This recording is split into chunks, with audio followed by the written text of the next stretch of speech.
बिस्मिल्लाहिर्रहमानिर्रहीम। अस्सलाम वालेकुम नाज़रीन, आप देख रहे हैं प्रोग्राम सिटी एट 10 और मैं हूं आपकी मेज़बान अना यूसुफ। इस दुआ और इस उम्मीद के साथ कि अल्लाह ताला हम सब के लिए आसानियां पैदा करे और हमें आसानियां बांटने की तौफीक अता फरमाए। आज के प्रोग्राम का आगाज़ कर लेते हैं। आई होप कि आप सभी लोग ठीक ठाक होंगे, वीकेंड आपका अच्छा गुजरा होगा। ठीक ठाक इसलिए कहा है कि एहतियात की बहुत ज़्यादा ज़रूरत है, क्योंकि केसेस कोरोना के बढ़ते चले जा रहे हैं और हम लाहौरिये जो हैं इनके लिए सब्र करना, घरों में रहना थोड़ा सा मुश्किल हो जाता है। लेकिन ये वक्त कॉम्प्रोमाइज़ करने नहीं है, सब कुछ है आपकी जिंदगी के साथ, सेहत के साथ। वो कहते हैं ना, जान है तो जहान है। तो इस चीज़ को ज़रूर जो है मलहूज़े खातिर रखें कि अगर आपकी ज़िंदगी रहेगी, आप सेहतमंद रहेंगे, तभी सब चीज़ें, ज़िंदगी की रौनकें आपको अच्छी भी लगेंगी और ज़िंदगी आपके अच्छे तरीके से चल भी सकेगी। तभी आप अपने प्यारों से भी मिल सकेंगे और वो जो कहते हैं ना, ज़िंदगी की बहारें आप अच्छे तरीके से एंजॉय कर सकेंगे। ये सब तभी मुमकिन है जब ज़िंदगी के साथ साथ तंदुरुस्ती भी होगी। तो तंदुरुस्ती के लिए ज़रूरी ये है कि फ़िलहाल अपने आप को थोड़ा सा महदूद कर लें, ताकि आप कोरोना वायरस से ना सिर्फ बल्कि दीगर बीमारियां हम देख रहे हैं कि बढ़ती चली जा रही हैं। डेंगू का ख़तरा भी साथ ही साथ है, शहर में स्मॉग के ख़तरात भी हैं। तो सिर्फ हल एक यही है कि आप अपने आप को फ़िलहाल महदूद कर लें। आज प्रेस कॉन्फ्रेंस भी होने जा रही है। वफाकी वज़रा की तालीमी इदारे बंद होंगे या नहीं होंगे, बारहा ये एक सवाल था और इससे बहुत ज़्यादा पेरेंट्स जो हैं वो परेशान भी नज़र आ रहे थे, कंसर्न भी थे कि अपने बच्चों को स्कूल भेजें या ना भेजें। ऑब्वियसली जब आपको हर तरफ से यही नज़र आ रहा होता है कि केसेस बढ़े हैं, ख़तरा बढ़ा है, तो किसी का भी दिल नहीं करता कि वो अपने बच्चों को स्कूल भेजे। खैर, प्रोग्राम में आगे चल के इन तमाम खबरों को हम डिटेल में डिस्कस करेंगे। सबसे पहले शामिल कर लेते हैं मौसम की सूरत हाल।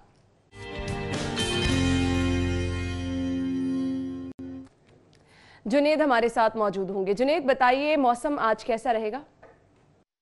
जी, लाहौर शहर के मौसम की अगर बात की जाए तो महकमे मौसमियात के मुताबिक आज लाहौर शहर का मौसम जो है वो जुज़वी तौर पर अबरआलूद है, लेकिन महकमा मौसमियात का कहना है कि बारिश के इम्कानात जो हैं वो आज इंतहाई कम है। लेकिन आइंदा 1 से 2 रोज़ में मौसम जुज़वी तौर पर अबरआलूद रहने की वजह से शहर में बारिश हो सकती है। अगर स्मॉग की बात की जाए तो आज भी स्मॉग ने पूरे शहर को अपने लपेट में ले रखा है और आज भी एयर क्वालिटी इंडेक्स जो है वो 365 तक पहुंच चुका है, जो कि इंसानी सेहत के लिए इंतहाई मुज़र है। और इस हवाले से अगर बात की जाए तो माहिरीन का कहना है कि स्मॉग से बचने के लिए मास्क का इस्तेमाल जो है वो शहरियों को ज़्यादा करना चाहिए। महकमा मौसमियात के मुताबिक आज ज़्यादा से ज़्यादा दर्जा हरारत जो है वो 21 डिग्री सेंटीग्रेड तक जाने का इम्कान है, जबकि सुबह का कम से कम दर्जा हरारत जो है 13 डिग्री सेंटीग्रेड रिकॉर्ड किया गया। और इसी तरह अगर हवा में नमी के तनासब की बात की जाए तो सुबह के वक्त 74%, जबकि शाम के वक्त जो है वो 51% तक जाने का इम्कान है। और आज हवाएं जो हैं 10 किलोमीटर फी घंटा की रफ्तार से जो है वो चलती रहेंगी। महकमा मौसमियात के मुताबिक मौसम अबरआलूद रहने के साथ साथ जो है वो शहर में आइंदा 1 से 2 रोज़ में बारिश के साथ साथ जो है वो दर्जा हरारत भी मज़ीद कम होने का इम्कान। ठीक है, thank you so much Junaid, आप हमारे साथ मौजूद थे। मौसम की सूरत हाल आपने बताई। मौसम जो है अब हम देख रहे हैं बदलता जा रहा है, सर्दी की शिद्दत में इजाफा हो रहा है।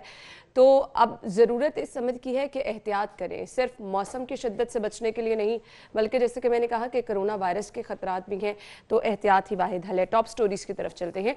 आज की पहली खबर हमारे पास है जी, नवाज शरीफ की वालिदा लंदन में इंतकाल कर गई। शहबाज शरीफ और हमजा को जनाजे के लिए पैरोल पर रिहा किया जाएगा।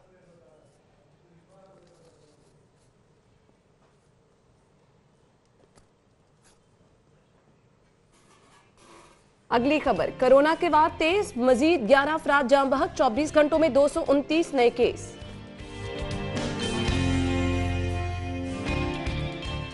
गैस कीमतों में मजीद इजाफे की तैयारियां समरी ओगरा को भिजवा दी गई।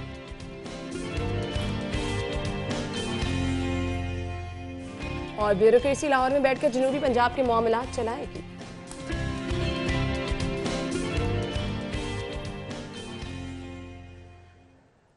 जी तो नाज़रीन, टॉप स्टोरीज आप जान चुके हैं, डिटेल में डिस्कस करेंगे। स्टूडियो में हमारे साथ हमारे सीनियर रिपोर्टर शाहिद सिप्रा साहब मौजूद हैं। अस्सलाम वालेकुम शाहिद सिप्रा। वालेकुम अस्सलाम। क्या हाल चाल है आपके? अल्लाह का बहुत एहसान, बिल्कुल ठीक ठाक। वो मैं अक्सर कहती हूँ कि वीकेंड हमारा अच्छा गुजरता है और आपका हमेशा से बिजी रहता है। ऑब्वियसली क्योंकि ड्यूटी पे जब आप मौजूद होते हैं तो ये तमाम चीज़ें जो है वो आपकी ड्यूटी का हिस्सा बन जाती है। खैर, कल पेश आने वाले अफसोसनाक वाक़े की तरफ मेरा इशारा है।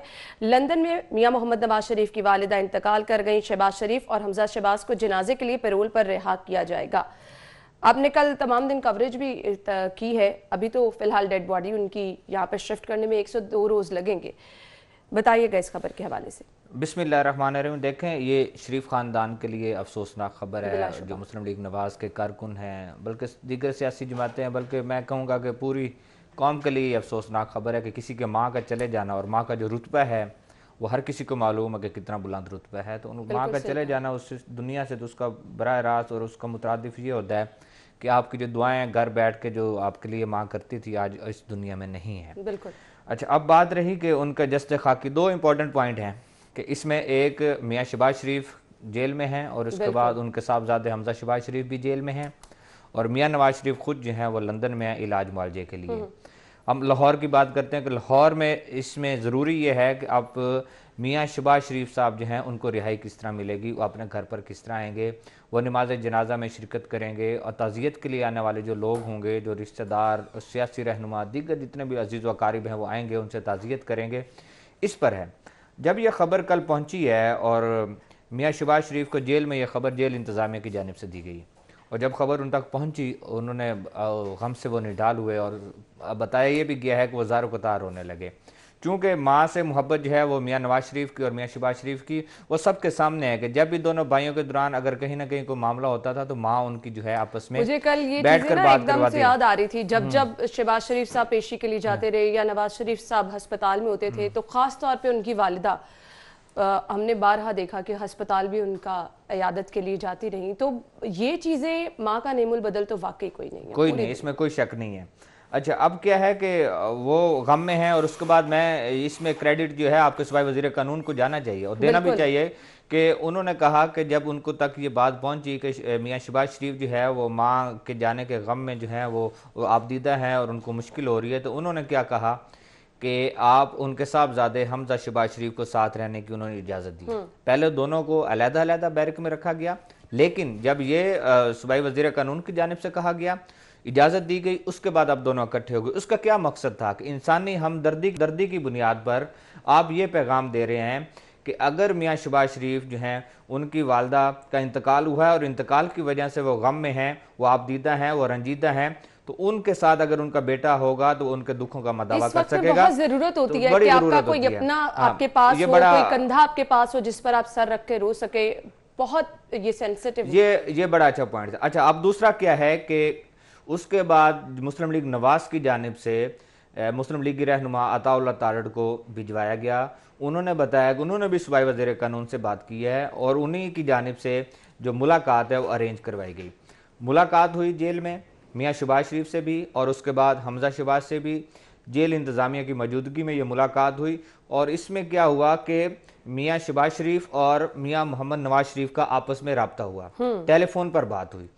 टेलीफोन पर जब बात हुई तो दोनों जो हैं इस पर गमगीन नजर आए, आपदीदा हुए, या ताला तारड़ की जानिब से बताया गया। और होना भी इसी तरह है, जब माँ चली जाए इस दुनिया से तो मेरे ख्याल में गम के अलावा कुछ रह भी नहीं जाता।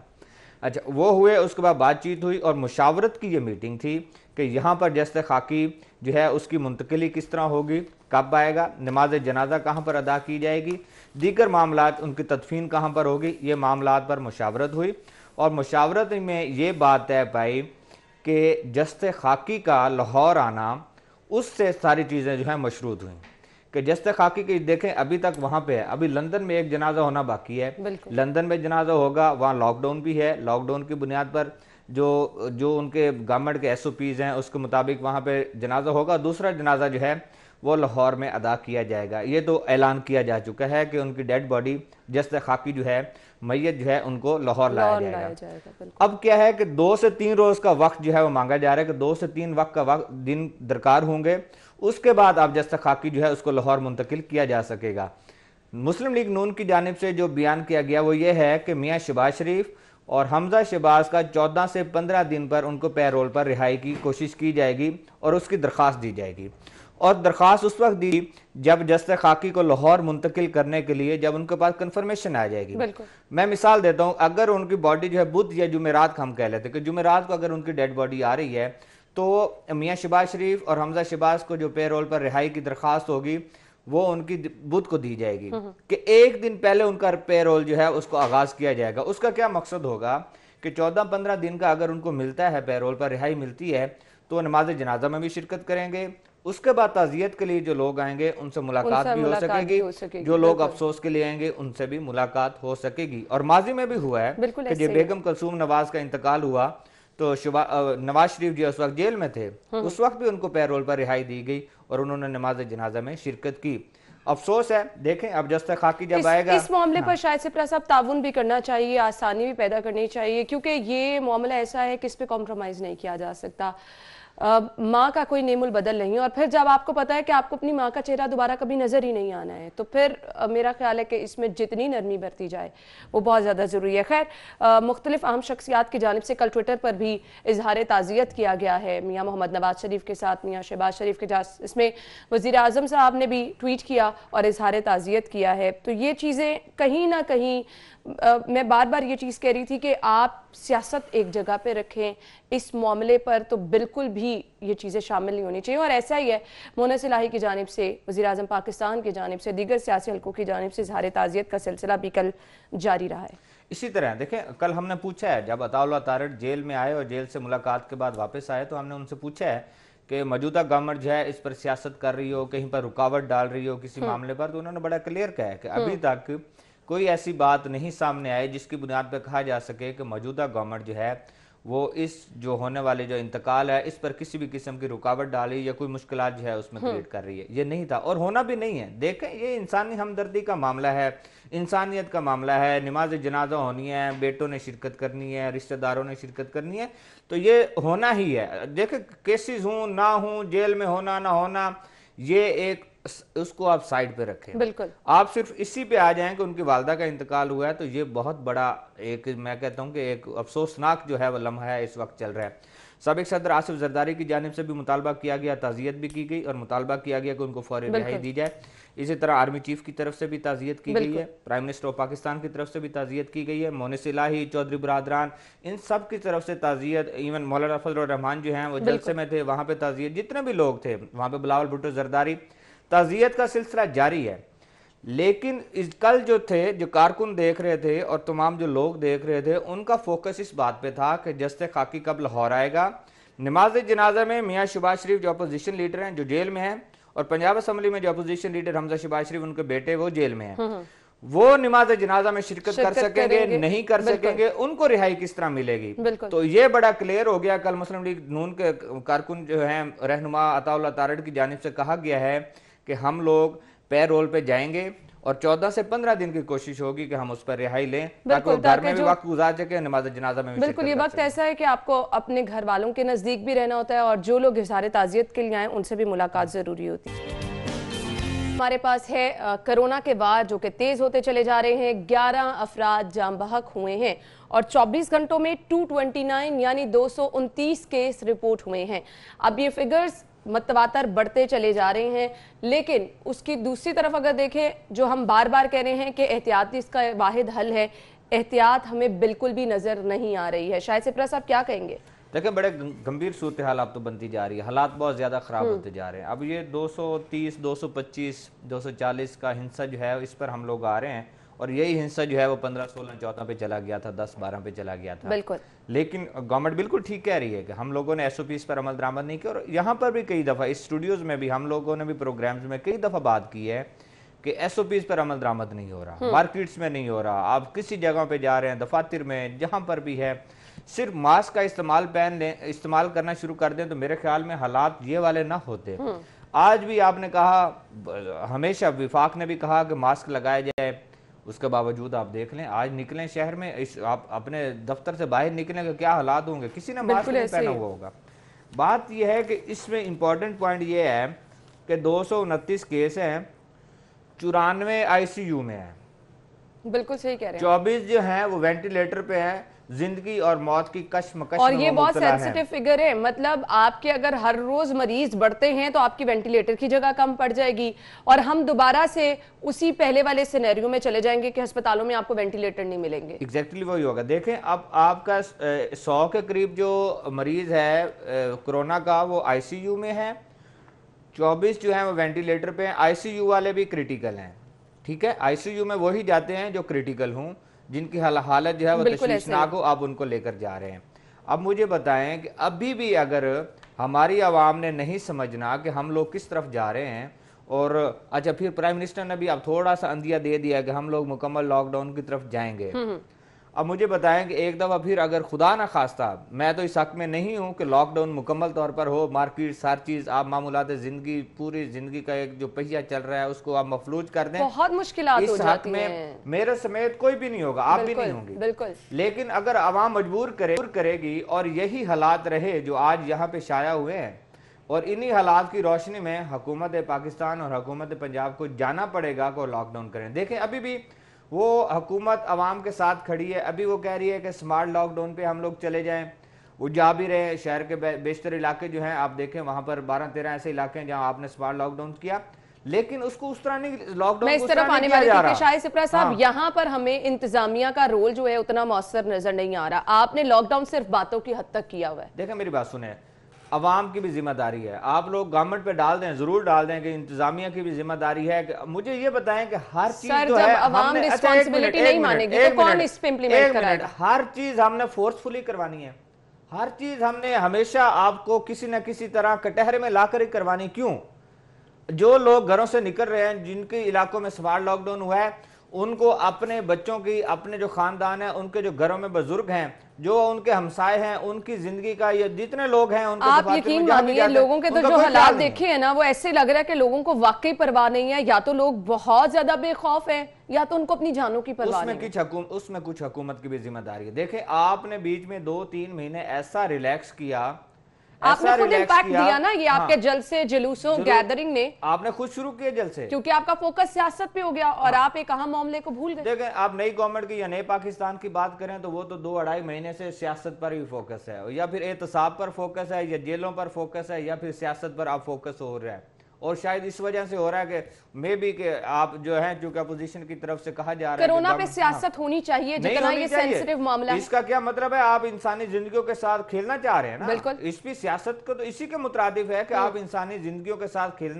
खेलने के मुतरादिफ है। बात यह है कि अवाम को आप कहते हैं, अवाम अगर नहीं करती तो मुझे बताएं, करोड़ों अवाम को आप किस तरह अमल दरामद करवा सकते हैं? ये उस वक्त होगा जब आपके हुकूमती ओहदेदारान या हुकूमती नुमाइंदगान बैठेंगे, आपका चाहे प्रिंट मीडिया का सहारा लें, चाहे इलेक्ट्रॉनिक मीडिया, चाहे सोशल मीडिया का सहारा लें, वो लोगों को आगाह करें कि आप लोगों ने इस पर जाना है। मुझे बताएं, फॉलो अप ही नहीं है। आप एक प्रेस कॉन्फ्रेंस, एक मीडिया टॉक करते हैं, उसके बाद खामोश हैं। ये जितने आदाद शुमार आ रहे हैं, ये प्रेस लिस्ट जारी हो रही है। बिल्कुल सही कह रहे हैं। मुझे बताएं, आज तक जब शुरू में आया तो हमारे सीएम साहब भी ब्रीफिंग रोज देते थे, बिल्कुल। हमारे सूबाई वजीर सेहत साहिबा भी रोज आकर तो नजर ही नहीं आ रही है। आपके दीगर सूबाई वज़रा जो है वो मार्केट्स में जाते थे, बात करते थे ताजर बरादरी से, उनको बताते थे, वो नजर आते थे।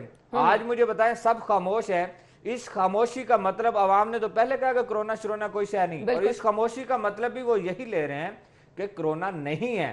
लेकिन ये आदाद शुमार जो है ये किसी और तरफ इशारा कर रहे हैं, ये किसी, हम उस हालात की तरफ जा रहे हैं जो मार्च अप्रैल में हम लोगों की तरफ हमारे पास थे, और उसमें हम लोग चले गए तो मुश्किल हो जाएगा। आज देखें, बहुत सारे सरकारी दफातर ने बायोमेट्रिक हाजिरी बंद कर दी है, उनको जो स्टाफ है उसको कम करने की हदायत की गई है, मास्क का इस्तेमाल करने की हदायत की गई है। आप सरकारी जितने दफातर हैं वहां पर कहीं ना कहीं आप इसको इंप्लीमेंट करवा रहे हैं। सबसे ज्यादा मामला गंभीर कहां पर नजर आ रहा है? पब्लिक डीलिंग वाले जितने दफातर हैं वहां पर आपने हालात देखे ही हैं, आप बेहतर तरीके से जानते हैं किस तरह इंप्लीमेंट कराया जा सकता है। हालांकि ये चीजें इदारों में तो हैं, लेकिन हम उस तरह से वहां पर भी अमल दरामद माजरत के साथ एक ही हाल है। मैं बताता हूँ, स्कूल है, उसका तो आज फैसला 12:30 बजे प्रेस कॉन्फ्रेंस, स्कूल है, स्कूल के प्रिंसिपल या प्रिंसिपल है, उस पर मुकदमा दे। कॉलेज में आ रहे हैं, बगैर SOPs हैं, पर्चा दे दें। आपके पास मार्केट में ताजर का बरादरी का जो प्रेसिडेंट है उस पर दे दें। बैंक है तो बैंक का मैनेजर है, उस पर पर्चा दे दें। कोई भी सरकारी दफ्तर है, उसके हेड ऑफ डिपार्टमेंट पे आप FIR करें कि ये कोरोना SOPs की वायलेशन कर रहा है, हम इसको कानून के कटहरे में लाएंगे। मेरे ख्याल में 3-4 आप मिसालें बनाएं, उसके बाद सारे ठीक हो जाएंगे। बिल्कुल, आपको स्ट्रिक्टली निमटना है, लोगों को सजाएं देनी है, लोगों को बताना है कि जी ये मामला इतना सेंसिटिव है कि इस पे हम कॉम्प्रोमाइज नहीं करेंगे। खैर नाज़रीन, हम गुफ्तगू का सिलसिला आगे बढ़ाएंगे। शहर में कोरोना केसेस तो हमने डिस्कस कर लिए। वाइंड अप इस खबर को मैं ऐसे करूंगी कि एहतियात के अलावा हल कोई नहीं है। खुद भी एहतियात कीजिए, अपने साथ साथ दूसरों का भी ख्याल रखें। महंगाई की बात होने वाली है और अब होने ये जा रहा है कि गैस की कीमतों में इजाफा होगा, बिजली की कीमतों में हमने इजाफा सुना। बिजली, गर्मी का मौसम होता है तो बिजली हाथ आ जाती है और अब गैस की बारी आ गई है। डिस्कस करते हैं ब्रेक के बाद। ब्रेक के बाद आपको एक बार फिर से खुशामदीद कहेंगे और अब बात होने वाली है महंगाई की और इस दफ़ा गैस की कीमतें बढ़ने वाली हैं, होशरुबा इजाफा होगा। ऑलरेडी हम देखते हैं कि जैसे ही सर्दी आती है गैस नायाब होना शुरू हो जाती है। मुख्तलिफ इलाकों में लोग एहतजाज करने पे आ जाते हैं, बजाय इसके कि आवाम को रिलीफ दें, लोगों की मुश्किलात कम करें। हमारे हाथ एक ये चीज़ है कि बस कीमत बढ़ा दें, बिल धड़ाधड़ ज़्यादा भेजना शुरू कर दें। जी सिप्रा साहब, देखिए दो चीज़ें हैं, एक तो गैस आनी कोई नहीं है, मैं लाहौरियों को बड़ा क्लियर कट कह रहा हूँ, सुबह सुबह जाने दें। मैं आपको बड़ा बता रहा हूँ, बड़े आसानी से और बड़े आसान लफ्ज़ों में बता रहा हूँ कि हमारे पास गैस मौजूद ही नहीं है और लाहौरियों को गैस मिलनी ही नहीं है। इसमें तो कोई दूसरी राय भी नहीं है कि आप अच्छा ये किसी को भी ले लें, आप हम साल से देख रहे हैं। मैं आपको बताऊं, हमारे पास कुदरती गैस वैसे खत्म हो गई है, ऑलमोस्ट खत्म हो गई है। हम लोग एलएनजी पे जा रहे हैं और एलएनजी इतनी महंगी है कि डोमेस्टिक सेक्टर में आप कितनी सब्सिडी देंगे। तमाम कंपनियों ने मांगा है कि 200 अरब की हम लोगों को आप सब्सिडी दें तो हम लोग प्रेशर के साथ गैस देंगे, और एसएनजीपीएल को आपकी गवर्नमेंट ने कहा है कि हम 70 अरब बस दे सकते हैं, और वो भी दे सकते हैं, नहीं दे सकते। और पहले से गवर्नमेंट डिफॉल्टर है, एसएनजीपीएल ने विफाकी हुकूमत से पैसे लेने हैं पिछले साल की जो एलएनजी इस्तेमाल की गई। अब मुझे बताएं, अब फिर मजीद आप उसमें कीमत बढ़ाने जा रहे हैं। मुझे तो ये लग रहा है कि इस वक्त पे आके हेयरिंग कर रहे हैं आप, और या फिर ऐसा होगा कि आप कीमतें बढ़ाएंगे और आवाम को प्रेशर के साथ हमने गैस तो देनी नहीं है। प्राइम मिनिस्टर साहब या विफाक का कोई नुमाइंदा कहेगा जी हमने ओगरा को रोक दिया, कीमतें नहीं बढ़ानी, सर्दी आ रही है, गैस का इस्तेमाल होगा। भाई गैस तो होनी नहीं, आप कीमतें बढ़ा भी लेंगे तो क्या होगा। या फिर इसका दूसरा यह है कि आप आवाम को खौफ ज़्यादा करने जा रहे हैं, ताकि वो मौसम सरमा में अगर गैस का इस्तेमाल ज़्यादा कर रहे हैं तो उनको मालूम हो कि कीमत इस कदर बढ़ने जा रही है कि हम लोग कम से कम गैस इस्तेमाल करें। आप जितने भी कम इस्तेमाल कर रहे हैं, इस सर्दियों में रवा साल जो मौसम सरमा है, लाहौरियों को प्रेशर के साथ गैस नहीं मिलने वाली। आपका टेल एंड तो बिल्कुल फारिग हो जाएगा।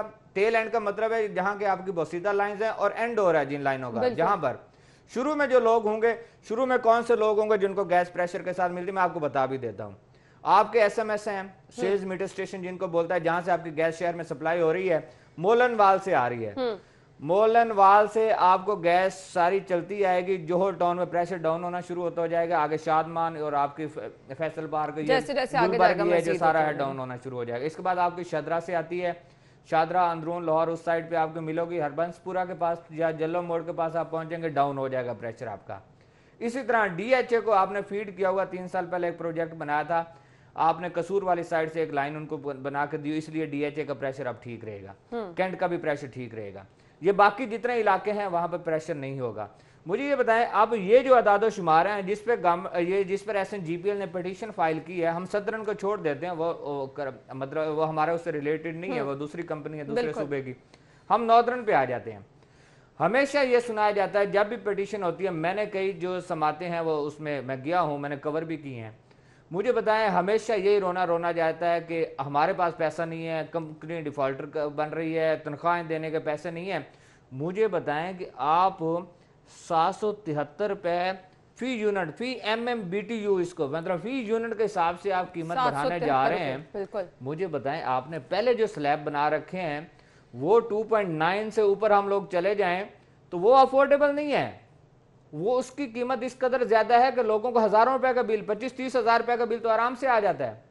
तो इसलिए मेरे ख्याल में जो मुझे लग रहा है कि ये समात होगी, लेकिन इसका क्रेडिट गवर्नमेंट लेना चाहेगी कि हमने ओगरा को रोक। मुझे आपको याद होगा पिछले साल भी इन दिनों में समात होने लगी, बिल्कुल सही, प्राइम मिनिस्टर साहब ने नोटिस ले लिया और कहा जी हम कोई गैस की कीमतें नहीं बढ़ा रहे। इस वक्त भी यही होगा कि गैस की कीमतें नहीं बढ़ा रहे, लेकिन गैस भी नहीं दे रहे। यही तो पॉइंट है ना, चले कीमतें नहीं बढ़ेंगी तो जब वो उन इलाकों का क्या होगा जहां पर गैस नहीं आती है, रोटी इतनी महंगी है, नान इतने महंगे हैं, लोगों की कुव्वत खरीद नहीं है, सुबह जिन लोगों ने अपने दफातर जाना है, बच्चों ने स्कूल जाना है, किस तरह से लोग गुजारा करेंगे? ये एक बेसिक नीड है ना। मैं आपको एक छोटी सी बात बताता हूँ। ये 4-5 दिन पहले हम रिपोर्टर्स खड़े थे और उन्होंने कहा मेरे घर में भी नहीं आ रही, मेरे घर में भी नहीं आ रही। तो मैंने किसी आला ऑफिसर को फ़ोन किया, मैंने कहा इस तरह करके मामला है। तो मैंने कहा रात मैं भी 11 बजे लेट गया हूँ, घर तो नहीं गैस आ रही थी।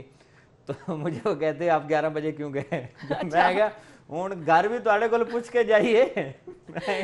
यानी बात हम ये तब है, जाएं, थोड़ा जल्दी चले जाएं जब गैस आ रही हो, ताकि आप 9 बजे जाते हैं आपको गैस मिलती है, हम तो 10 बजे के बाद प्रेशर डाउन करते हैं, गैस जो है उसको बचाते हैं। बात ये है, या फिर आप एक कोई शेड्यूल बना दें। मैं कहता हूं कि आप उस शेड्यूल पे भी नहीं आ रहे। जब मुस्लिम लीग नवाज की हुकूमत थी, शेड्यूल था, शेड्यूल बनाने में कोई इशू नहीं है कि आप बता दें कि सुबह 7 बजे से लेकर आपको 9 बजे तक या 6 बजे से लेकर 9 बजे तक आपको नाश्ते के टाइम पे गैस मिलेगी, लोग इस्तेमाल करेंगे, डाउन कर दें, कोई इशू नहीं। उसके बाद दोपहर 12 बजे से लेकर 3 बजे तक आपका लंच टाइम है, इसमें दें। उसके बाद रात के वक्त में 2-3 घंटे गैस दे दें, मेरे ख्याल में कोई मामला नहीं। साहब ये हालात तो चले एक तरफ, मुझे बता दें गैस चोरी पे जो कार्रवाइयां होती हैं उनका फायदा क्या होता है? कुछ कोई फायदा नहीं है। आपका दूसरे नंबर पे है 2 सूबे में लाहौर। वही ना कि इतने बड़े लेवल पर गैस चोरी हो रही गैस है, चोरी ही तो हमें नुकसान पहुंचा। ये कीमतें क्यों बढ़ाई जाती हैं? अरबों रुपए का नुकसान क्यों होता है? जो आपको खसारा है वो आप पूरा करने के लिए, वो जो खसारा है आप उसको पूरा करने जा रहे हैं। इसलिए मेरे ख्याल में आप अगर नेचुरल गैस जो कुदरती गैस है उसकी कीमत ये बढ़ा रहे हैं तो फिर LNG जो है वो अफोर्डेबल नहीं है। मुझे ये बताएं कि 200-250 रुपए जो है वो आप फी यूनिट लेकर आप 1300 रुपए तक कब तक फरोख्त करते रहे? हमारे बिजली के साथ भी ये मामला है कि हम 23 रुपए की बिजली बनाते हैं, 20 रुपए में बेचते हैं आवाम को। यहाँ भी यही है कि 200-300 रुपए वाला यूनिट जो है फी MMBTU जो गैस है वो हम लेकर उसको 1200-1300 रुपए में हम लेते हैं, 200-300 में हम किस तरह फरोख्त करेंगे? ये पॉसिबल नहीं है। ये सारी चीजें जब मिलती हैं तो इसका जो मैं एंड पे यही कहूंगा कि कीमतें बढ़नी ना बढ़नी, खसारे से निकलना ना निकलना, ये सब चीजें सेकेंडरी हैं। आवाम पर बोझ आएगा अरबों रुपए का, ये बढ़ जाएंगी तो आएगा, लेकिन मैं ये कह रहा हूं कि मौसम सरमा में गैस प्रेशर के साथ गवर्नमेंट को देनी चाहिए। लोग पैसे देने को तैयार होंगे, लेकिन अब सुई नॉर्दर्न कहां से डरती है? मुझे बताएं कि 4 अरब रुपया, 4.25 अरब रुपया प्राइम मिनिस्टर साहब ने नोटिस लिया, अदालत के फैसले की रोशनी में प्रेशर फैक्टर की बुनियाद पर जो उन्होंने कंज्यूमर से वसूल किए वो उनको वापस करना पड़े। बिल्कुल बिल्कुल। आज सुई नॉर्दर्न उस चीज से डर रही है कि आज हम लोग दोबारा प्रेशर फैक्टर की बुनियाद पर और LNG को प्रेशर के साथ अगर हम इंजेक्ट करेंगे सिस्टम में। अच्छा, इंजेक्शन से 2 प्रॉब्लम होते हैं। इंजेक्शन से सुई नॉर्दर्न क्यों डरती है? जहां आपका बसीदा सिस्टम है, जहां नाकिस पाइपलाइंस हैं, वहां लीकेज होता है, इनके लाइन लॉसेस बढ़ते हैं। बिल्कुल ऐसे वो प्रेशर डाउन रखते हैं कि लीकेज कम होगा। दूसरा, आप सब्सिडी के साथ आपने LNG देनी है, उनको होता है कि बिलिंग जो है वो ज्यादा होगी, उसकी रिकवरी नहीं होगी। बिल्कुल। सुई नॉर्दर्न अपना फायदा सोचती है, कंज्यूमर देख रहा होता है कि उसको सर्दी में गैस मिले, लेकिन नहीं मिलने वाली। बड़ा क्लियर कह रहा हूं। वही आप सही कह रहे हैं ना, कंज्यूमर को अल्टीमेटली ये पता है कि जो भी मुश्किल होगी वो आके उन पे गिरेगी, गैस नहीं मिलेगी, बिल ज्यादा आएंगे, सब्जियां भी महंगी हैं, चीनी भी आप इस्तेमाल ना करें, गैस भी आप इस्तेमाल ना करें, बिल आप ज्यादा दें। खैर, महंगाई का सिलसिला यहीं तक नहीं है, सब्जियां महंगी हैं, मुर्गी का गोश्त महंगा है। डिस्कस करते हैं इसको, ब्रेक के बाद हमारे साथ रहिएगा। जी तो नाज़रीन, हम खबर आपने जान ली। गैस कीमतों में इजाफे के बाद हम बात करने वाले हैं सब्जियों की कीमतों में इजाफे की। चिकन रेट और चिकन के साथ अंडे की कीमतों में भी होशरुबा इजाफा होता चला जा रहा है। जी शायद सिप्रा साहब क्या कहेंगे? ये जो कीमतों में इजाफा है ना, कि आपको वीकेंड में ज्यादा इसकी दौड़ नजर आती है, उसकी वजह क्या है? कि आपकी फैमिलीज जाती हैं ज्यादा और 7-8 दिन का जो है हफ्ते का पूरा का राशन ले आती हैं, जितना भी उनके अशिया जरूरिया हैं वो ले आते हैं। और हमारा ये भी हो रहा है, हमने सहूलत बाजार लगा लिए, मॉडल बाजार बना लिए, इतवार बाजार, सब कुछ जो है कुछ भी नहीं। रिलीफ कहाँ पे है? बिल्कुल सही कहा, कहीं पर भी नहीं। आप मुर्गी की कीमत देखें 313 रुपए, 320 रुपए, 17 रुपए, ये काफी दिनों से यहाँ पर है। बिल्कुल सही। मछली इससे सस्ती है तो फिर क्या लोग मुर्गी छोड़ के मछली खाना शुरू कर दें? हमेशा जो सोशल मीडिया पे आता है ना कि हमें इस पर जाना चाहिए कि बाइकआउट करना चाहिए, और करना भी चाहिए इन चीजों का। सर मैं वही तो कह रही हूँ, आप किस किस चीज का बाइकआउट कराएंगे? हम ऑल लाइटर नोट पे लोगों को ये कहते रहते थे अच्छा चीनी का इस्तेमाल कम कर दें। अब आप क्या सब्जियां खाना छोड़ दें, अंडे खाना छोड़ दें, चिकन जो कि सस्ता तरीन गोश्त हर लोगों की पहुंच में था, अब वो भी अवाम की पहुंच से बाहर हो चुका है। यकीन मानिए, मुलाजिम जो कि हमारे घर में अपने हैं, वो लोग कहते थे कि हम सब्जियां खाली बना लेते थे, हम आलू बना लेते थे। आलू लोगों की पहुंच से दूर हो चुके हैं। 90 रुपए किलो आलू है, 150 रुपए तक, 250 रुपए तक आपके जो टमाटर हैं, आपकी हरी मिर्च जो है वो 400 रुपए किलो है, आपकी अदरक 600 रुपए किलो है। ये मेरे से पूछे, मैं तो लेता हूँ, अभी गुजरा है हफ्ता, मैं तो लेकर आता हूँ घर पे क्या चीज़ें हैं। बात यह है कि किसी जगह पर हुकूमत ने कोई रिलीफ नहीं दिया सिवाय सोशल मीडिया पर ट्वीट करने के। बिल्कुल, सोशल मीडिया पर सारी कंपेन्स चल रही हैं कि हम रिलीफ भी दे रहे हैं, कीमतें भी कम हो रही हैं, अशिया ज़रूरिया को यकीनी भी बनाया जा रहा है। मैं हमेशा बात करता हूं कि मौसमी सब्जियां हैं और मौसम सरमा की ज्यादा सब्जियां हैं। बिल्कुल, मौसम गर्मा की निस्बत मौसम सरमा में ज्यादा सब्जियां हैं हमारे पास। आलू है, मटर, गाजर, गोभी, ये सारी चीजें इस तरह करके ये मिक्स सब्जी जो है वो भी बनती है। लेकिन इन सब की कीमत आप देख लें, मटर 250 रुपए किलो है। मुझे बताएं 313 रुपए किलो आप चिकन बेच रहे हैं, 250 रुपए किलो आप मटर बेच रहे हैं। मुझे बताएं कहां जाए। गाजर जो 4-5 रुपए 10 रुपए 12 रुपए किलो फरोख्त होती थी, 80 रुपए किलो है। तो गरीब आदमी कहां जाएगा? ये सारी इसके बाद चीजें हैं। अल्लाह ताला ही रहम करे, दालें गरीब आदमी नहीं खरीद सकता, सब्जी कोई भी नहीं खरीद सकता। उसके बाद आप अंडे और चिकन की कीमत सामने ही है। अंडों की कीमत पे आ जाएं, 172 रुपए दर्जन हो गए। मैंने तो अपनी पूरी जिंदगी में कभी नहीं सुना कि 110 रुपए 12 रुपए 108 रुपए 107 रुपए हम लोग लेते रहे हैं, लेकिन 250 रुपए तक फी दर्जन अंडे हो जाना।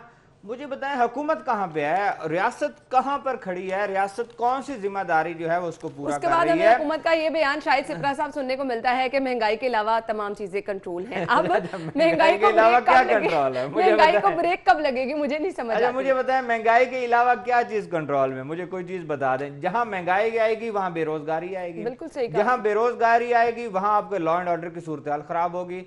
जहां आपकी राजधानी डकैतियां होंगी वहां पर आपकी फैमिली जो है वो मुतासिर होंगी। और फिर उससे महंगाई ये आपकी पूरा सिर्फ मामला अशिया खुरोनोश तक नहीं ना, आपकी स्कूलों की फीसें ज्यादा, आपके बिल ज्यादा, तो फिर लोगों की अल्टीमेटली पूरी जिंदगी जो है वो मुतासिर होकर मुझे रह ये जाती है। बताएं बिजली के बिल जो है लोगों की अब नहीं रहे, इस्तात में नहीं है, वो नहीं इस पे कि वो अब दे सकें। अब गैस का मामला जो है अगर ये इंक्रीज हो जाता है तो मेरे ख्याल में बिल्कुल गैस जो है वो जलानी तो है लेकिन बिल नहीं अदा होंगे, रिकवरी मुतासिर होगी। फिर कंपनियां जो है वो रोएंगी कि हमें पैसा नहीं मिला, रिकवरी नहीं हुई। अगर रिकवरी नहीं होगी डिस्कनेक्शन हो जाएगी। अच्छा मुझे ये बताएं कोई एक चीज, एक दफा मुझे याद है कि आटे की बात हुई थी और कोई 1-2 रुपया जो है आटे की कीमत जो कमी हुई थी, उसके बाद खत्म हो गया। उसके बाद ये 2-2.5 साल में माशाल्लाह मुझे कोई ऐसी चीज नजर नहीं आई जिस पे मैं ये कहूं कि इस चीज की कीमत कम हुई है। मुझे बताएं फिर आप जिस तरह कह रहे हैं कि हुकूमत कहती है कि महंगाई के अलावा हमने हर चीज को कंट्रोल कर लिया, हम कहते हैं सारी चीजों को छोड़ दें, सिर्फ महंगाई को कंट्रोल कर लें। छोड़ दे, वक्त कम है। कुछ इंटरेस्टिंग मेरे सामने आया है और वो ये है कि मोहब्बत का ये अनोखा अंदाज है, लोगों से मोहब्बत का अनोखा अंदाज। हुकूमत तो महंगाई नहीं कंट्रोल कर पा रही है, लेकिन गैर मुल्की जोड़ा है जिसने प्लान ये किया है कि लोगों की खिदमत करनी है और वो मुफ्त सूप लोगों तक जो है वो पहुंचा रहे हैं। नबील की ये खबर है और जर्मन शहरी हैं जॉर्ज और उनकी अहलिया इजाबेल, जिनके मुताबिक वो कुछ अरसे से जो है वो ये लोगों की खिदमत कर रहे हैं। ये इंटरेस्टिंग चीज है, देखें बड़ी मजेदार चीज है। इनको पता चल गया कि पाकिस्तान में बहुत महंगाई है। मुझे ये बताएं कि उन्होंने कहा उस तरह तो शायद कोई सूप ना पी सके, चले हम ही लोगों को फ्री सूप पिला दें। मुझे बताएं सूप जो है ये आम लोग तो नहीं ना पीते, ये तो एक क्लास है जो सूप, लेकिन उसके बावजूद देखे ना, एक मेरे ख्याल में ये गवर्नमेंट को दिखानी चाहिए, गवर्नमेंट को बताना चाहिए कि ये एक सियाह होगा ना, सियाहत के लिए यहाँ पर आया बिल्कुल ऐसे ही है। और वो इस तरह के एक सॉफ्ट इमेज अपने मुल्क का दे रहा है कि जर्मन शहरी है यहाँ पर आके वो इस तरह का काम कर रहा है कि लोगों को, हालांकि हम लोग मेजबान हैं, वो मेहमान है, हमें ये काम करना चाहिए था, लेकिन वो मेजबान के फ्राइज जो है अंजाम दे रहा है और लोगों को सूप है। मैं भी जाना भाई, मैंने दसो कितने यानी अब ये शायद सिप्रा साहब बहुत सारे लॉरी आपकी तरह वेट कर रहे होंगे कि हमें जगह का पता चले और हम भी वहां जाए, लेकिन ये एक अच्छा इकदाम है। महंगाई जहाँ इतनी ज्यादा है वहां पे चले, किसी ना किसी तरह कोई अपना किरदार अदा कर रहा है और किसी का ख्याल रखने के बारे में सोच रहा है। बहुत बहुत शुक्रिया शायद सिप्रा साहब। नाज़रीन हम ब्रेक की तरफ जाएंगे, फिर आपको ज्वाइन करते हैं, हमारे साथ रहिए। ब्रेक के बाद प्रोग्राम में आपको एक बार फिर से खुश आमदीद कहेंगे। जिन लोगों ने अभी हमें ज्वाइन किया है उन्हें गुड मॉर्निंग कहेंगे। प्रोग्राम का सिलसिला हम आगे बढ़ाएंगे। नाज़रीन आगे बढ़ते हैं और शामिल कर लेते हैं सेगमेंट्स, जिसमें सबसे पहले मोबाइल रेट्स क्या हैं मेरे पास वो आपके साथ शेयर करेंगे जी। पहला मोबाइल हमारे पास है इन्फिनिक्स 08 और इसकी प्राइस क्या है जी 39,999 रुपए।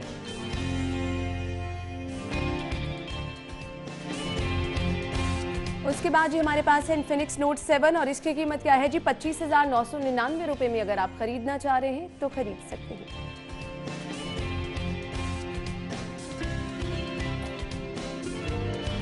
नेक्स्ट मोबाइल इन्फिनिक्स S4 और इसकी कीमत है 23,500 रुपए।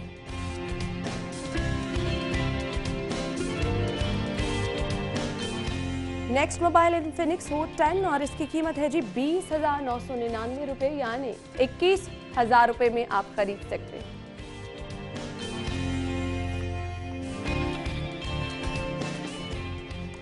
जी नाज़रीन मोबाइल रेट्स आपने जान लिए, अगला सेगमेंट शामिल करते हैं और देख लेते हैं आज की स्पेशल असाइनमेंट क्या है।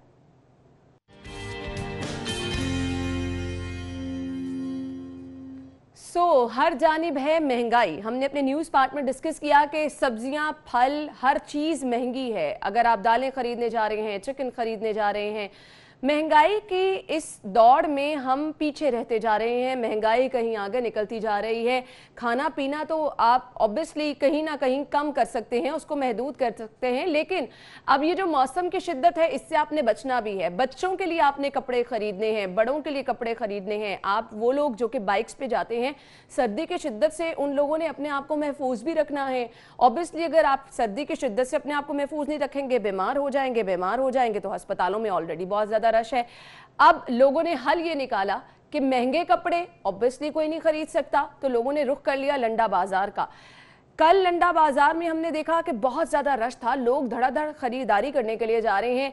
कोशिश और मकसद ये होता है कि अगर लंडा बाजार जाएंगे तो कंपैरेटिवली हम सस्ते कपड़े खरीद सकेंगे, लोगों का ये कहना है। तो हम डिस्कस करेंगे लोगों के तासुरात भी, लेकिन पहले आपको दिखाते हैं कि कल लंडा बाजार के मनाजिर क्या थे।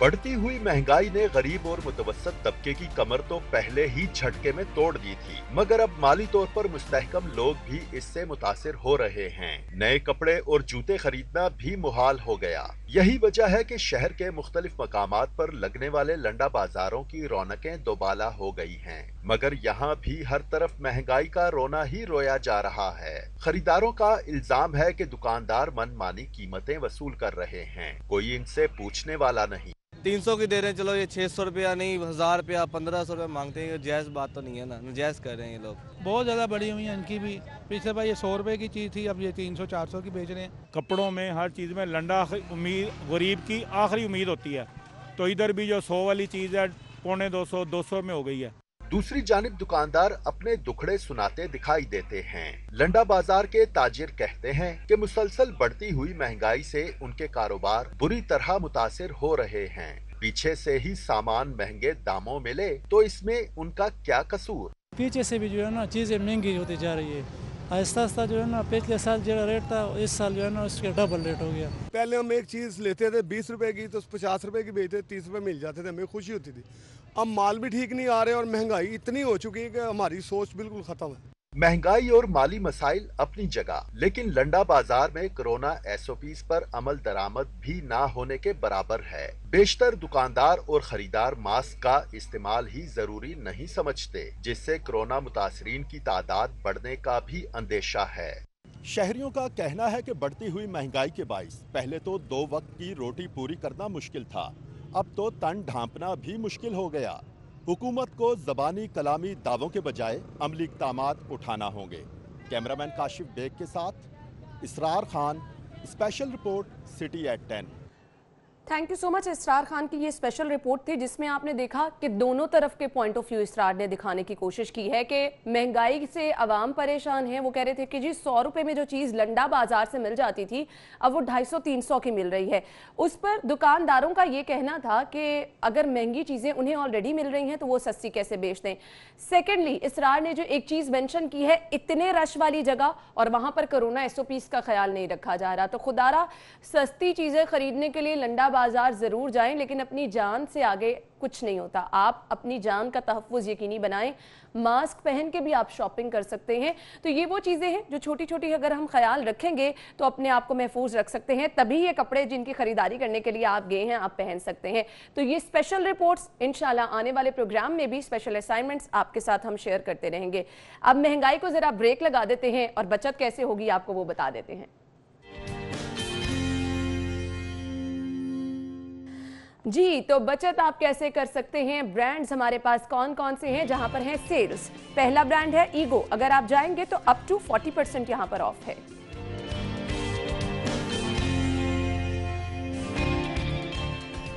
गुल अहमद पर अगर आप जाएंगे तो अप टू 50% ऑफ है।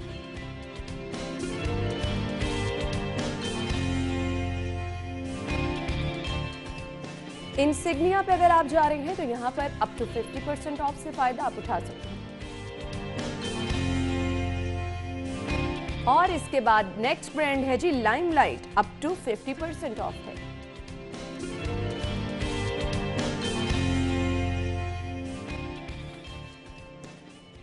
जी, सेल्स तो आपने जान ली कहाँ कहाँ पे लगी हैं, जाके आप बचत से फायदा उठा सकते हैं। आगे बढ़ते हैं और शामिल कर लेते हैं आज के भाव।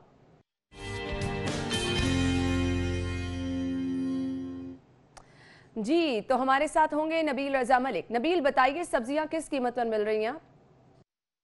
जी, अगर आज बात की जाए सरकारी निर्खनामे के मुताबिक फलों और सब्जियों के रेट की, तो फलों की कीमतों में इजाफे का रुझान देखा जा रहा है, जबकि सब्जियों की कीमतों में गुज़श्ता रोज़ की निस्बत कमी वाक़ई हुई है। लेकिन उसके बावजूद लाहौरियों का ये कहना है कि कीमतों में कमी वाक़ई होने के बावजूद कीमतें इतनी ज़्यादा हैं कि सब्जियाँ और फल दोनों उनकी क़ुव्वत ख़रीद से बाहर हैं। लाहौरियों की जानिब से हुकूमत से मुतालबा किया गया है कि ओपन मार्केट में प्राइस कंट्रोल कमेटियों को मुतहर्रिक किया जाए, ताकि जो मार्केट लिस्ट से ज़्यादा इजाफी कीमतों पर जो सब्जियाँ और फ्रूट फ़रोख्त किए जा रहे हैं, ऐसे मुनाफाखोरों के खिलाफ सख्त तरीन एक्शन लिया जाना चाहिए और आवाम को भी रिलीफ मिलना चाहिए। ठीक है, thank you so much Nabeel, आप हमारे साथ मौजूद थे। सब्जियों की कीमतों के हवाले से आप हमें बता रहे थे। अब शामिल करते हैं मीट रेट्स। ज़ैनत शॉप पे अगर आप जा रहे हैं तो बीफ पर केजी खरीद सकेंगे आप 450 रुपए किलो में, और बीफ मिन्स यहाँ पर आपको मिलेगा 850 रुपए किलो में। इसके बाद जी मटन पर केजी यहाँ पर अवेलेबल है 1350 रुपए में। मटन मिन्स आप खरीद सकेंगे 1650 रुपए में।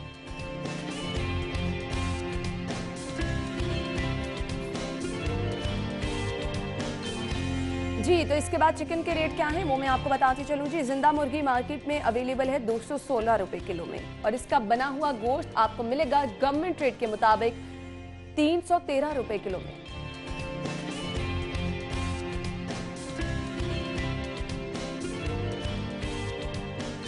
इसके बाद जी एग रेट्स क्या हैं वो भी मैं आपके साथ शेयर करती चलूँ। सबसे पहले हमारे पास है रिटेल प्राइस।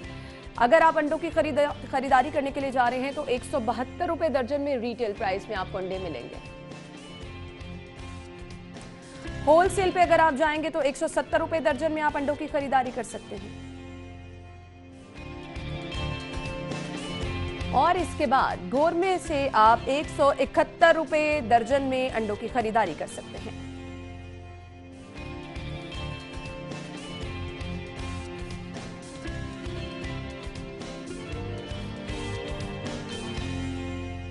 मुझे ब्रेक की तरफ जाना है, ब्रेक लेंगे और ब्रेक के बाद ज्वाइन करते हैं, हमारे साथ रहिएगा।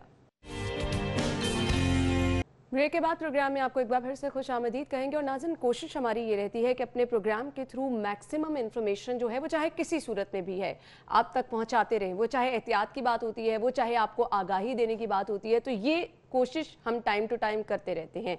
थैलीसीमिया के मुतालिक आज हम बात करने वाले हैं। बहुत सारे लोगों को थैलीसीमिया की बीमारी है क्या, ये क्यों हो जाती है, इसके पसे पर्दा मुहर्रकात क्या होते हैं, इस बारे में इल्म ही नहीं है। और ये एक ऐसा मर्ज है कि फिर पूरी ज़िंदगी जो है वो हम देखते हैं कि बहुत सारे बच्चे इस मर्ज में मुब्तला भी रहते हैं। तरीका इलाज क्या है वो तो हम डिस्कस करेंगे ही, लेकिन सबसे पहले ज़रूरी ये है एहतियात, प्रिवेंशन आप किस तरह से कर सकते हैं। स्टूडियो में हमारी मेहमान जिन्होंने हमें ज्वाइन किया है उनका तारुफ मैं आपके साथ कराना चाहूँगी। हमारे साथ डॉक्टर शबनम बशीर साहिबा मौजूद हैं और इनके बारे में मैं आपको बताती चलूँ जी। ये प्रोजेक्ट डायरेक्टर हैं for thalassemia control and prevention programme. इन्हें खुशामदीद कहेंगे। अस्सलाम वालेकुम। वालेकुम सलाम। क्या हाल चले आपका? अल्लाह का शुक्र अल्हम्दुलिल्लाह। डॉक्टर साहिबा बहुत बहुत शुक्रिया आपके वक्त के लिए। थैलीसीमिया के बारे में आज हम बात करने वाले, कितना ज़रूरी है? ज़रूरी तो बहुत ज़्यादा है, बात करना भी और बार बार बात करना भी ज़रूरी है, इसलिए कि इस वक्त जो मैं देख रही हूँ ये एक बहुत ज़्यादा शिद्दत अख्तियार कर गया है। और अभी लेटली मैं सरगोदा में थी, 1000 बच्चे सैटरडे को वहाँ मौजूद, फ्राइडे को मौजूद थे, जो सिर्फ सरगोदा और उसके सराउंडिंग रीजन में थे। वो थैलीसीमिया अवेयरनेस प्रोग्राम ही था वहाँ पे कंडक्ट किया हुआ। तो कहने का मकसद ये है कि ये जिस तेज़ी से फैल रहा है, पूरे पाकिस्तान में करीबन 1 लाख से ज़्यादा रजिस्टर्ड बच्चे हैं और जो अनरजिस्टर्ड है उनका भी हमें कोई आइडिया नहीं है। तो ये एक बहुत ज़्यादा ये तशवीशनाक हालात हैं इस वक्त जो थैलीसीमिया के पूरे मुल्क के अंदर।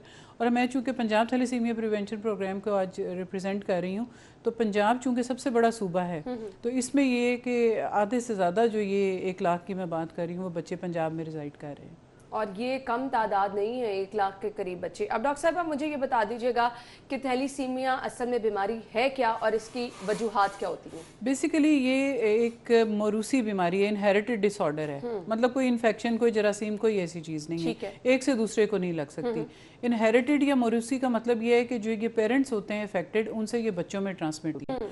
तो बच्चे जो पेरेंट्स हैं फिर वो तो सिम्टोमेटिक नहीं होते, वो जो पेरेंट्स हैं उनके अंदर ये डिफेक्ट एक जीन तक महदूद होता है, हर जीन की 2 कॉपीज़ होती हैं। तो अगर एक कॉपी नॉर्मल है और एक अफेक्टेड है तो वो कैरियर्स होते हैं, जो पेरेंट्स हैं वो कैरियर्स होते हैं।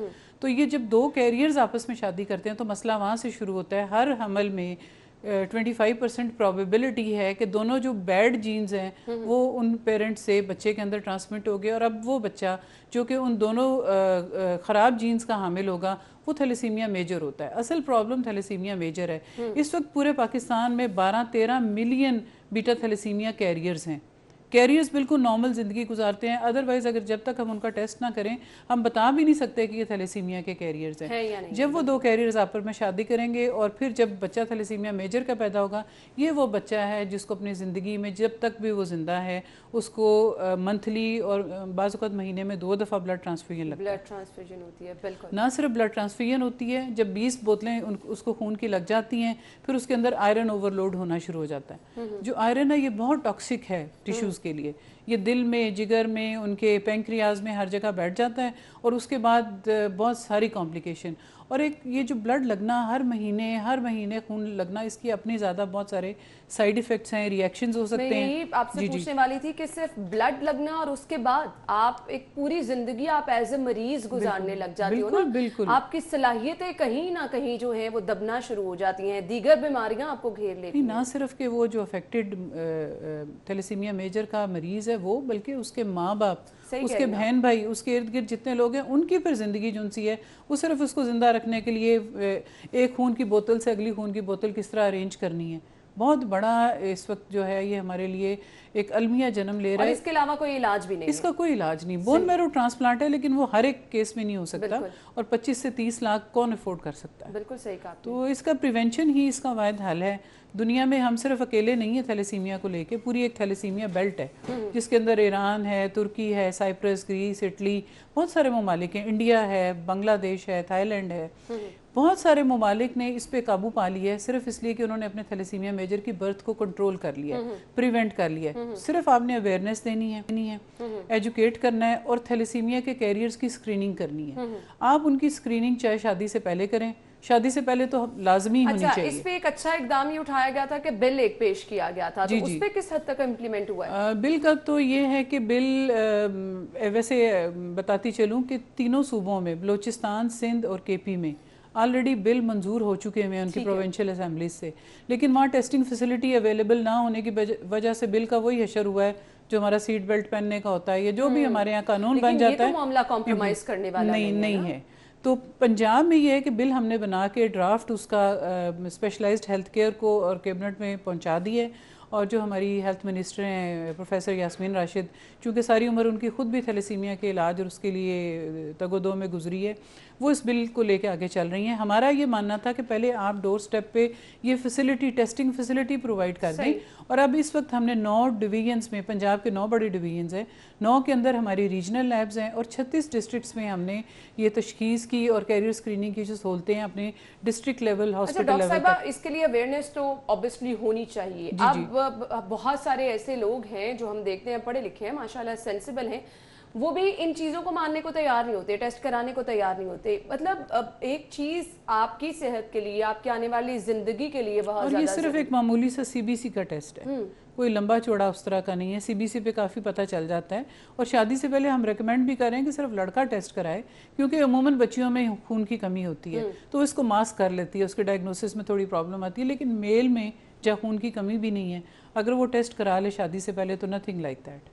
सही। इस चीज़ को हम समझते हैं कि पता नहीं क्या हो जाएगा, बिल्कुल एक नॉर्मल सी चीज़ है, और जैसा कि डॉक्टर साहबा ने बताया कि एक माइनर जो आप नॉर्मली टेस्ट कराते हैं CBC का, आपको वो कराना होता है। डॉक्टर साहब मुझे बताइएगा, अगर वाकई इस पे कानून पे इम्प्लीमेंट हो जाता है, इस चीज़ का पाबंद कर दिया जाता है, तो इसका फ़ायदा अल्टीमेटली हम देखेंगे? इसमें ये देखें, सिर्फ एक कानून का तो फ़ायदा होगा, कानून इंशाल्लाह आ जाएगा, और हम इस वक्त पूरे पंजाब में Punjab thalassemia prevention program diagnostic services दे रहा है, हम उसको फुली हैंडल करने के कैपेबल हैं, इस वक्त शोल्डर कर सकते हैं। इसके अलावा हम ये पहले ऑलरेडी कर रहे हैं, हमने कोई 2.5 लाख से ज़्यादा इंडिविजुअल स्क्रीन किए हैं जिन फैमिलीज़ में थैलेसीमिया मेजर होता है उनमें हर तीसरा बंदा कैरियर होता है। जनरल पॉपुलेशन में 4 से 5% कैरियर फ्रीक्वेंसी है, 100 लोग एक जगह इकट्ठे हों, हम रैंडम टेस्टिंग करें तो उनमें से 5 निकल आएंगे। ये मैं आपको अपने तजुर्बे से कह रही हूँ। लेकिन जिन फैमिलीज़ में एक भी थैलेसीमिया मेजर का बच्चा होता है जिसको ब्लड लगता है और वो कंफर्म्ड है, उसमें हर तीसरा बंदा कैरियर होता है। अच्छा मौरिसी, आपने कहा तो ये कजन मैरिज भी हम सुनते हैं जी जी, बड़ा फैक्टर लेकिन इसमें है। बहुत बड़ा फैक्टर इसीलिए है कि जब हर तीसरा बंदा कैरियर होगा तो जब शादी कजन्स में आपस में होगी तो चांसेस बहुत ज़्यादा बढ़ जाते हैं कि थैलेसीमिया मेजर के बच्चे पैदा होंगे। Blame is not to be given to cousin marriage. अगर उस फैमिली में भी कैरियर नॉन कैरियर से शादी करेगा तो थैलेसीमिया मेजर का बच्चा पैदा नहीं होगा। सही। तो बेसिकली ये प्रॉब्लम जो सी है इन फैमिलीज में इसलिए ज़्यादा हो जाती है कि वहाँ तीसरा बंदा कैरियर है। सही। बच्चा कैसे जा सकता है ये बता। बच्चा तो इसका सिंपल है कि शादी से पहले एक तो टेस्ट कराएं, अवेयरनेस हो, इस चीज़ को कोई छूत की बीमारी या कोई ऐसी चीज़ ना समझे। अगर कोई थैलेसीमिया कैरियर निकल आता है लड़का या लड़की तो ये कोई बुरी बात नहीं है, वो बिल्कुल नॉर्मल लोग होते हैं, ठीक है। और इसके अलावा हम एक टेस्ट हमल के दौरान भी करते हैं, वो ऐसी फैमिलीज़ जिनके अंदर थैलेसीमिया मेजर का एक बच्चा ऑलरेडी मौजूद है या फिर दोनों के निकाह हो गया, शादी हो गई है, शादी के बाद पता चला है कि दोनों कैरियर्स हैं, उस सूरत में जो है प्री नेटल का टेस्ट करना है, हमल के दौरान टेस्ट करना है। और वो 120 डेज से पहले वो हम तशखीस कर लेते हैं प्रेग्नेंट लेडी के प्लेसेंटल टिश्यू लेके और हम उसको अपने DNA लैब में चेक करते हैं। और अगर वो थैलेसीमिया मेजर का फीटस होगा तो हमारे पास फतवा मौजूद है कि 120 दिन से पहले उसकी टर्मिनेशन मज़हब इजाज़त देता है। तो हम सिर्फ शादी से पहले टेस्ट नहीं कर रहे, हम उन लोगों में जहाँ पे थैलेसीमिया मौजूद है वो हमल के दौरान तशखीस का टेस्ट भी ज़रूर करवाएं। सही। कोई मैसेज आप देना चाहें? ये आसानी से प्रिवेंटेबल बीमारी है और हम इसका इतना बड़ा बोझ उठाए फिर रहे हैं। हमें चाहिए कि हम इस पे प्रिवेंशन में, पंजाब में तो हम बड़े इफेक्टिवली काम कर रहे हैं, बाकी सूबों और वफाक में भी इस पे काम होना चाहिए और होना चाहिए। और ये वक्त की अहम ज़रूरत है क्योंकि हम देख रहे हैं जिस तरह से आपने बताया केसेस बढ़ते जा रहे हैं मतवातर, तो इस पर फौरी तौर पर अब हमें इम्प्लीमेंट भी करना है और आगे लेके चल रहे हैं। और इसका एक वाहिद हल ये है कि लोगों में ज़्यादा से ज़्यादा अवेयरनेस हो। अवेयरनेस से ही आप बहुत सारी चीज़ों को जो है वो कंट्रोल कर सकते हैं। थैंक यू सो मच, बहुत बहुत शुक्रिया आपके वक्त के लिए। नाज़रीन, हम ब्रेक लेंगे और ब्रेक के बाद आपको एक बार फिर से ज्वाइन करेंगे, हमारे साथ रहिएगा।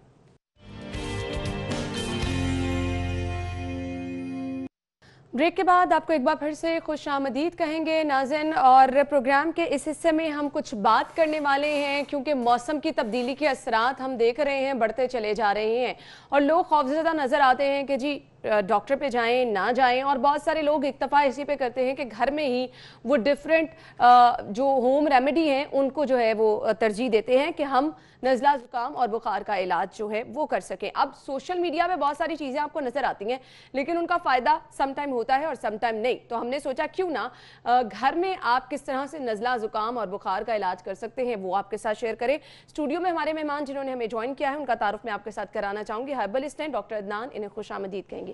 अस्सलाम वालेकुम जी। वालेकुम सलाम जी, क्या हाल चाल है आपके? जी ठीक ठाक। अच्छा, नज़ला ज़ुकाम बुखार ये वो असरात हैं कि मौसम की तब्दीली के साथ हम देखते हैं हर नॉर्मल बंदा इसका शिकार होता है।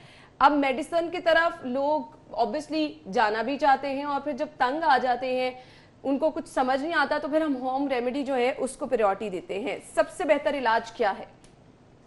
सबसे पहले तो मैं ये सजेस्ट करूँगा लोग अपनी इम्यूनिटी को बूस्ट करें क्योंकि जब इम्यून सिस्टम जो निज़ाम ये मदाफ़ती निज़ाम है ये जब वीक होता है तो उन पे अटैक होता है इसका, कोल्ड का, इन्फ्लुएंजा का, फ्लू का, तो उनको कफ वगैरह और इस तरह की जो है सिम्टम्स आती हैं। तो इम्यूनिटी बूस्टर के लिए घर में वो उस तरह की डाइट लें जिसमें ड्राई फ्रूट्स हैं, ठीक है, वो शहद और का इस्तेमाल करें, ठीक है, और फ्रूट्स में जो है वो जिंक इनरिच्ड जो है फ्रूट, सिट्रस फ्रूट्स हैं वो सुबह नाश्ते में वो खाएं तो उनको इससे फाका होगा और वो मेडिसिन से यकीनन बच पाएंगे। सही। अब ये सबसे पहले एहतियात हमने आपके साथ शेयर कर दी है कि सर्दियों में आपने एहतियात क्या बरतनी है। अब आ जाते हैं उस तरफ के जो लोग नज़ला ज़ुकाम बुखार का इलाज है, कोई कहता है जी अदरक का कहवा इस्तेमाल करें, फलां चीज़ का कहवा इस्तेमाल करें, तो बेस्ट क्या है जिससे आपको जो है वो रिलीफ मिल सकता है? घर में ही आप नज़ला ज़ुकाम बुखार का इलाज कैसे मुमकिन बना सकते हैं? जी अदनान बताइएगा। जी, घर में इसका इलाज करने के लिए सब चीज़ें लोग जो कहते हैं, अदरक का भी कहते हैं, शहद का भी कहते हैं, कुदरत ने हर नेचुरल जो चीज़ है उसके अंदर बहुत से फ़ायदे उसमें रखे हैं। तो इसको मुख्तलिफ़ चीज़ों के साथ हम इसको रूटीन के साथ इस्तेमाल कर सकते हैं मुख्तलिफ़ तरीक़ों से। जैसे अदरक और जो लेमन है इसको अगर हम हॉट वाटर में मिक्स करके इसको पिएँ तो ये इम्यूनिटी बूस्टर है और इससे जो कोल्ड है, फ्लू है, उसका इलाज जो हो जाता है। इसी तरह इसमें आप कलमंजी का इस्तेमाल भी आप कर सकते हैं, ठीक है, और जो है शहद लेमन हो गया, हर्बल टी इसकी बना लें, ठीक है, और इससे बचा जा सकता है ये जो हम बाद लोग होते हैं। अच्छा, लेमन के बारे में बहुत सारे लोगों का कॉन्सेप्ट ये होता है कि क्योंकि ऑलरेडी उसमें सिट्रस खट्टा ज्यादा होता है तो इस वजह से आप गला खराब में तो उसका इस्तेमाल नहीं कर सकते। नहीं, देखें जब वो हॉट वाटर में आप उसको करते हैं ना तो उसकी तसीर थोड़ी सी चेंज हो जाती है, ठीक है, और उसमें जब शहद हो जाता है और ये अदरक भी आप साथ उसमें डाल लेते हैं तो वो एक बेस्ट इम्यूनिटी बूस्टर और इसका उसके जो इफेक्ट्स हैं वो ज़्यादा अच्छे आपको रिजल्ट्स मिल जाते हैं। सही। अदरक का कहवा हम बनाने का तरीका भी आपसे पूछना चाहेंगे कि उसका प्रॉपर तरीकेकार क्या होता है? पानी बॉयल करें, जब उबाल रहे हैं उसके अंदर अदरक डाल दें थोड़ी सी, जिस तरह यानी कि 1 कप है तो उसके मुताबिक थोड़ी सी अदरक डालें और 1 चम्मच जो है वो शहद डाल दें उसके अंदर।